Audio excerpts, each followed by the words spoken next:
Hello Raptors fans, and welcome to Raptors Report.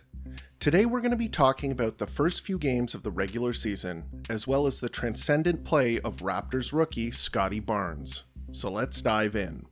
As expected, the Raptors have been a mixed bag to start the season.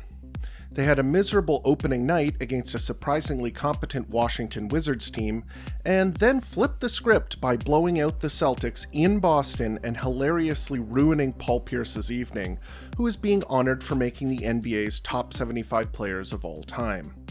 They then returned to Toronto and had an up and down game versus the Mavericks, which they ended up losing, followed by another uneven performance against the Bulls that they almost managed to pull out of the fire. Many of the things I and others predicted prior to the start of the season are beginning to emerge, for better or for worse. Firstly, the Raptors' half-court offense has been extremely inconsistent, perhaps even downright bad.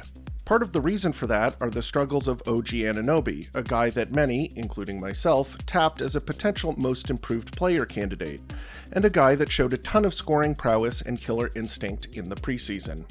The first half of the Mavericks game and a strong performance versus the Bulls helped hush the critics a little bit, but the Raptors are hoping for more of that with OG, because without a consistent isolation threat, the Raptors' half-court offense will be very easy to defend. One interesting facet of the games I've seen that I think deserves mentioning is the offensive rebounding, and how that might factor into the Raptors' offensive game plan. Through 4 games, the Raptors are number 1 in the league in offensive rebounds. There are 2 interesting thoughts or reasons I have for this. The first is that it's kind of understandable because through 3 games, the Raptors have the second worst field goal percentage in the whole league. They're missing a lot of shots, meaning that there are more opportunities to grab offensive boards. The other is that perhaps offensive rebounding is part of the overall strategy to help mitigate the Raptors' weakness as a half-court team. The widely adopted strategy in the NBA is to get back after missed shots, meaning that NBA teams do not send many players in order to grab offensive rebounds. The reason for this is because when you miss a shot, opposing teams have an opportunity to run, and any players you send to the rim to grab a board won't be available to help contest a fast break. Unfortunately for the Raptors, they need to play with the double-edged sword of offensive rebounding in order to boost their moribund half-court offense. It's a sensible strategy. If you're going to miss a lot of shots, you need more possessions than your opponent in order to win. Through 4 games, the Raptors are shooting almost 8 more shots than their opponents, which is a combination of grabbing offensive boards and turning the opponent over more often.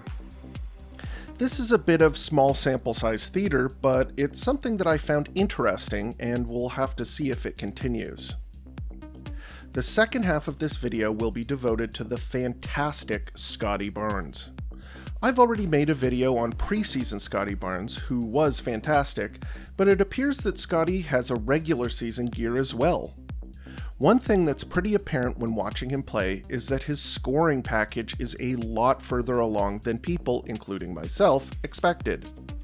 I expect there will be a number of nights where Scottie's jumper won't find the mark and he'll struggle from the field. On the other hand, I think everyone has been impressed, not just with his statistical output, but the moves that he's using in order to get the points he's putting up. One very impressive element to his game is how he's able to turn a drive into a good-looking mid-range shot. He's also not hesitant to shoot the three-point shot, even if he's not making many of them. There is a very famous player with some similar characteristics to Scottie Barnes who straight up refuses to take three-point shots.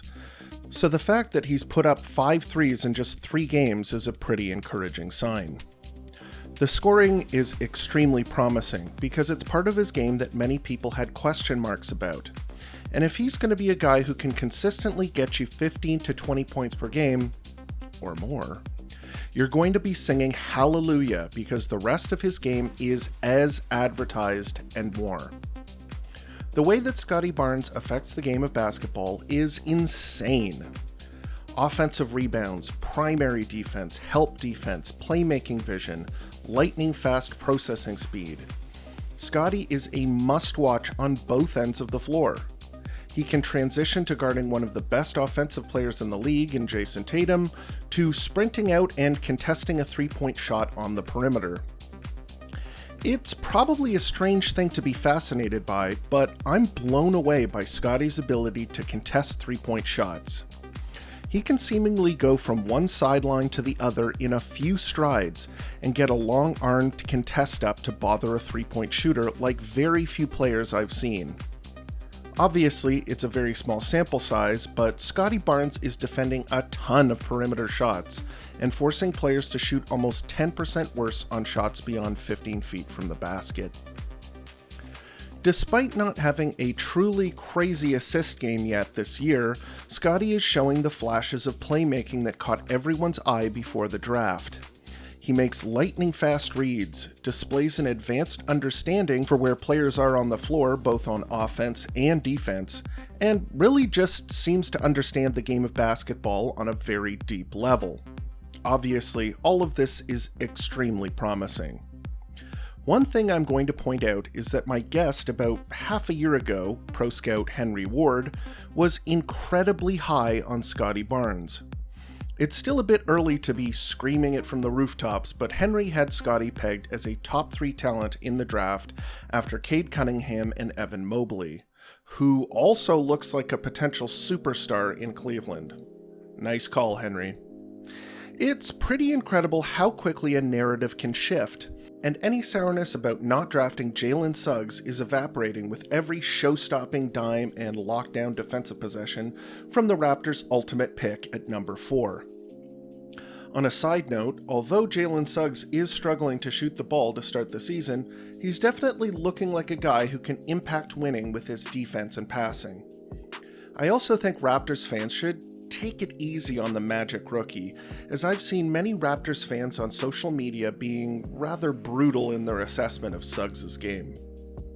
He didn't have any say on the outcome of his draft position, what experts said about him in relationship to Scottie, how fans reacted, etc. This isn't a Jalen Green situation where he insulted the entire city of Detroit after not going number 1. He's a guy who said pretty much all the right things from day one. So that's something to keep in mind when people bring him up. Scottie's development as a rookie will probably dominate many people's interest with regards to the Toronto Raptors this season, and who can blame them? It's also a very nice thing in these early pre-Siakam contests to be able to watch the Raptors and not be 100% focused on the final score of the game. Did you see that incredible steal and dunk by Scottie? I can't believe he locked up Jaylen Brown. Did you see his pass to Boucher? Yeah, I'm looking forward to this season. And that's this week's episode of Raptors Report. Have you enjoyed the games you've seen so far? Anything exciting or frustrating that you'd like to share? I'm always reading your comments both here in the YouTube comment section as well as on Twitter at Raps Report. It's nice to hear the thoughts of other Raptors fans, even if they differ from my own. Please remember to like the video and subscribe, as that really helps the channel. And as always, thanks for watching Raptors Report, your source for in-depth Raptors content.